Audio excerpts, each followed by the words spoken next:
I wanted to share with you guys today my story about how I got into fitness and health, the mistakes that I made, the things that I learned, and how eventually that turned into me getting into the fitness industry and becoming a personal trainer and a group fitness instructor. And it kind of all started the same way everybody's story starts. I struggled with my weight, and it kind of just led me to feeling depressed about how I looked, and I wanted to change that. I had had enough of not liking how I looked. I had been picked on in school for being chubby. It affected how I felt about myself, and it wasn't just my weight, it wasn't just how I looked, it affected how I felt about who I was. And that is just not a way to live. You shouldn't live life not liking who you are because of your weight. But in my story, I decided I had to change. I had to like myself for how I looked. So that was mistake number one. That is what got me into fitness and health. First thing I did, I was very young. I just started to cut back on how much I ate. So I wasn't really eating enough. I was seeing weight loss from that. I wasn't getting enough nutrients or calories in my day. I was feeling very tired after doing this for a while. I was getting tired and weak and grumpy. And my parents noticed, and they said, you need to eat more because you are very hard to be around. You're very irritable. And that is something that you want to watch out for when you're dieting. If you're starting to feel irritable or tired, you might not be eating enough or getting the nutrients that you need. So I went from eating kind of just junk food, but eating very little bits of it, to learning what healthier foods were. So I would eat more fruits, more protein, more vegetables, and that was good to switch over into getting my nutrients, but I still did not eat enough. Then I learned about a company that did supplements and health products, and I did a lot of supplementing. And what I mean by supplementing in this situation is protein shakes, protein bars, things like that, basically meal replacements. So I did lose a lot of weight doing that. At this point, I probably had maintained the weight I wanted to be for a year, maybe 2 years, and I just refused to let that weight get back on me. It was actually something that terrified me, was the idea of gaining weight. 1 pound freaked me out. And that is where kind of eating little, like less and less and less came in. Because, of course, if you eat more, you might gain the weight back. So I was actually afraid to eat. Then we moved. That move was very hard on me emotionally, and I am an emotional eater. So I began to snack to comfort myself. That started putting weight on me pretty quick. So I was having a hard time because I was trying to go back to eating less, but now it was really hard because I was used to eating over my emotions. So it kind of became this back and forth thing where one day I would eat very little, but then the next day I would overcompensate and eat too much.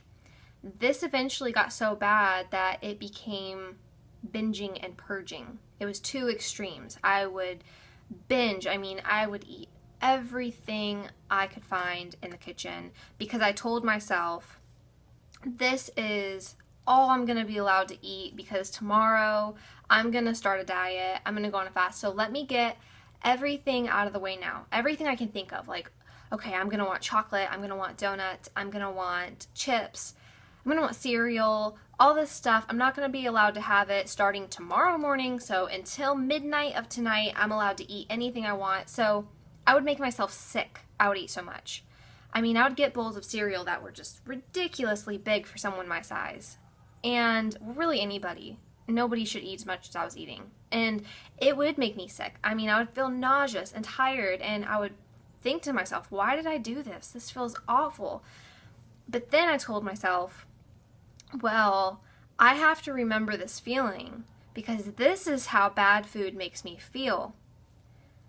So I was telling myself that bad food was making me feel bad, but what was really making me feel bad was binging on it. The amount of food. I mean, even if you ate healthy food, that much food will make anybody sick.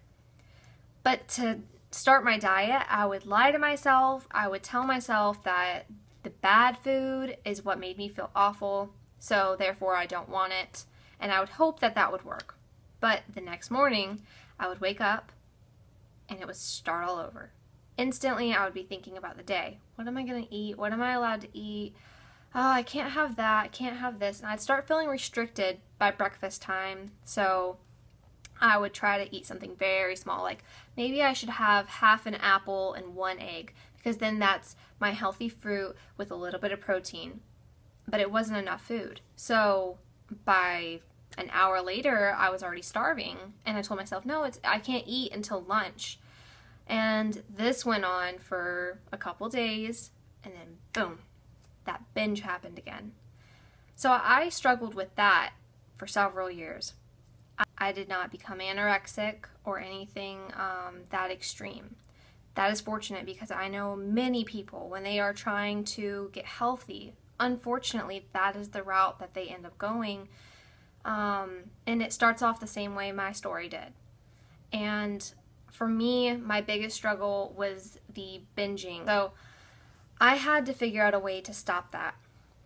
So I decided that instead of worrying so much about what I ate, maybe I should worry more about working out, because I don't just want to be skinny, I want to be fit. And this was mistake number 2. I would look in magazines at these perfect models with airbrushed, photoshopped bodies. So I would say, I'm going to look like this model that I'm looking at. From what I look today, 1 month from now, I'm going to reach that goal. That is not even possible. It's not realistic. It's not possible. So I set myself up for failure. And within a few days into the diet, I was eating so restrictive that I would give up and binge. I would go into the gym and I would just try to go on the cardio machines, maybe the elliptical, for 2 hours.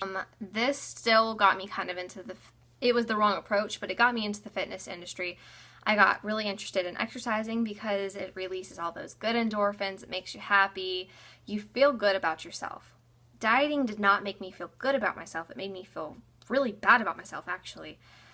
But exercising made me feel strong. It made me feel like I could accomplish something. I had control over exercising, and I could set when I wanted to do it, how I wanted to do it. So I just wanted to know more about it. That led me to becoming a personal trainer. Picked up some books, I started studying. Now remember, I went into the gym not even knowing what I was doing. So I started studying to become a personal trainer with no knowledge of fitness, because that, to me, made sense. I'm going to study about fitness to learn about fitness. You know, I mean, that's the best way to learn, is just by studying it. How do I use this information? I still didn't know if my form was right. I didn't know if I was doing the exercise properly at all. I didn't know what weight to start on. So I started watching fitness people on YouTube, watching people who did heavy weightlifting, body weights, just everything. Yoga, Pilates, stretching, running, swimming. If you can name it, I watched it. And I really zoned in on the girls who did weightlifting. I just really liked it. I instantly was absorbed in it. I started watching videos all day, every day. I wanted to know everything about it. I learned all kinds of crazy exercises. I jumped into the gym way too fast, because now I had my certificate. I was now a certified personal trainer.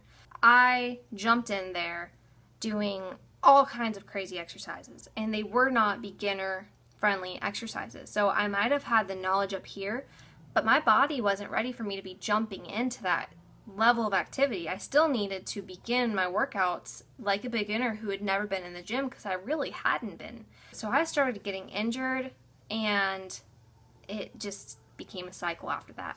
It's good to have a goal, but just give yourself time to reach that goal. And then I mentioned I got bored with my diet. It was just the same thing over and over. So I started trying to figure out, how can I make this more fun? So I went on Pinterest and I started, just typing in healthy recipes, and I made all kinds of boards. healthy recipes, carbless, carb healthy recipes, meat recipes, grilled recipes. Like, I had so many different boards with all these recipes, and I don't think I ever made a single one of them. I went to used bookstores and Amazon and typed in used books, and I got all these books with used cook recipes, like healthy recipes, for $3 or something. And I did go through those. I learned some really neat ones, but the problem was I was spending so much time trying to cook and eat healthy that I was actually gaining weight because I was spending so much time with food. I was driving myself crazy. Like, why am I eating healthy and exercising and still gaining weight? What is wrong with me? Maybe I need to eat less again. And then I was doing research, and it was saying, no, don't eat less, eat more, because when you are working out, your body demands calories and nutrients, so you got to feed it if you're going to gain muscle. So granted, I began to gain muscle. I was lifting heavier, pushing myself harder, eating more, and I was getting in better shape. I was getting stronger. But you remember those injuries that I mentioned earlier? Those injuries were getting worse because I never fixed them. I was starting to get hurt just back to back to back, left and right. And I was determined to not stop, and I was just gonna let this rest for a couple days and then I'll get back into it. But I was not gonna give up. That was not an option for me. I burnt out. It was like, I hate my diet. It is boring. I'm not losing weight. I don't look good. I gotta find something else. I expanded what I was watching, what I was learning, and I needed to take in more. This was constant. I was just constantly learning. I never stopped. From the second I became a personal trainer, I was probably researching stuff about fitness and health every day. It was kind of feeling like I was getting obsessed and just sort of like getting to the point where it felt like an obligation. It was no longer something I was enjoying. And I had started all of this for the wrong reason from a very young age. I started it to look good.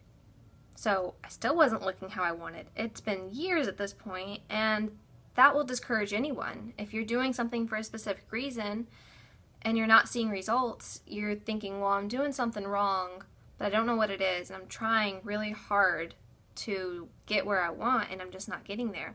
I've given myself enough time, so I could not figure out what is wrong. I was suffering because of how stressful I was making this for myself.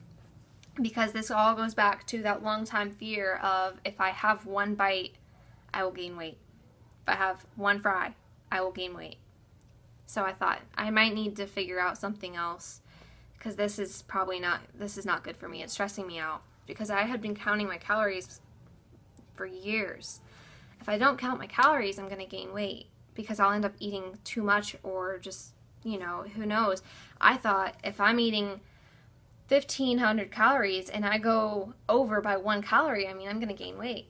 And I came across something called high carb vegan. I just thought, this is perfect because all I like in life is carbs. That's all I need. So, and that and coffee. I start doing this for a couple of days and I'm just like in love. I'm feeling on top of the world because carbs give you energy. So I have all this energy for the first time in years, and I was hooked. So next thing you know, I'm doing this high carb vegan diet for a month, and I didn't even know or notice that I was doing it. After the first month, I started having cravings for fats and for meat and for different things like that, and I was really enjoying this. It was the first time my body really felt healthy. I had energy, my digestive system was working better, my skin was clearing up. So I didn't want to give up the vegan lifestyle, but the high carb wasn't giving me everything I needed. You need your protein, you need your fat, because protein is essential for life. You need it.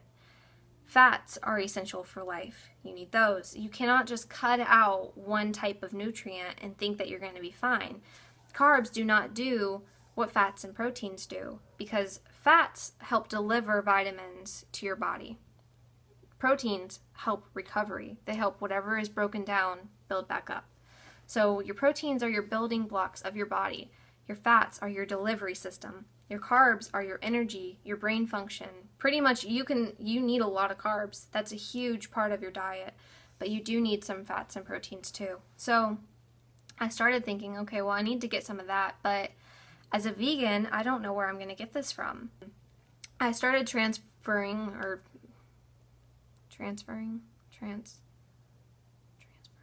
switching over slowly to figuring out how to eat more proteins in a vegan diet. And I noticed that the bloating started going away. I started feeling better, and that was 4 months ago. So I've been doing that for 4 months, and it's just perfect for me. Noticed that when I was working out, I had more energy, I had more strength, and I finally said, okay, I think that it's time for me to do a major change. I couldn't continue to have good days and bad days based on simply maybe how an outfit fit on me, or what I looked like in the mirror, or what the scale told me. I started to find out what I liked about me. Not just how I looked, but who I was. Currently, I'm still working on those things, and I'm just seeing more and more progress, and it's actually helping me all around. For the first time in my life, I am not counting calories. I am not obsessing about what I'm going to eat. I just eat when I want to, and all I have to do is just listen to my body, and that is what works for me. So hopefully what you guys get from this story is find out what you like and just try things. And if something doesn't work for you, try something else. And when you find something that does work for you, just stick to it and don't ever quit. If something just seems like it's not working, try something else. Don't let that get to you. Don't feel like you are a failure. Do not feel like you cannot do this, because there is another route. You will be so happy that you did not quit. And I know that I still have goals that I'm still going to reach, and I hope that I always have goals. I never want to stop pushing myself. I never want to stop trying to become better. It does not matter how long it takes, because it took me 4 years to figure out a diet that I actually liked, and I know it might take me even longer than that to figure out some other stuff, but you're not going to get there if you quit. Research, try things, and do not give up. Well, I hope that this story helps you guys. I wanted to do something different today and just talk about my journey and how I ended up where I am now. And I hope that you guys enjoyed it, and I'm looking forward to doing the rest of this 21-day challenge. So I will see you tomorrow.